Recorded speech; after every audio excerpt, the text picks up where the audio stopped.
విశాఖ భీమిలి నియోజకవర్గంలో Google data centre శంకుస్థాపనకు భూములు కేటాయించడాన్ని హర్షిస్తూ Simhachalam Congress party మాజీ సర్పంచ్ పాసర్ల ప్రసాద్ సీఎం చంద్రబాబు, మంత్రి నారా లోకేష్ కు ధన్యవాదాలు తెలిపారు.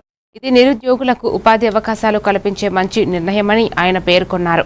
అదే సమయంలో పంచగ్రామంలో రైతుల సమస్యలు, జీరైతీ హక్కులు, బీఆర్టీఎస్ బాధితులకు డిఆర్లు, గ్రామకంఠ భూముల సమస్యలను కూడా పరిష్కరించాలని ఆయన విజ్ఞప్తి చేశారు.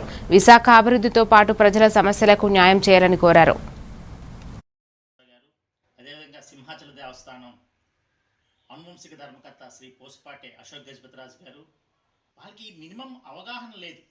ఎందుకంటే విజయసాయి రెడ్డి గారు సంచేత గజపతిరాజు గారిని తీసుకుని వచ్చి వైసీపీ ప్రభుత్వంలో గోశాలలో గల గోవుల్ని చంపేసి అక్కడుండే 35 ఎవరైతే గోపాలకులు ఉన్నారో వాళ్ళని తరిమేసి ఆ 106 ఎకరాలని ఆక్రమించుకుందామని దాంట్లో వాళ్ళు దాన్ని లాంగ్ లీజ్ తీసుకొని అక్కడ ఏదో వ్యాపారం చేయాలని తలంచారు.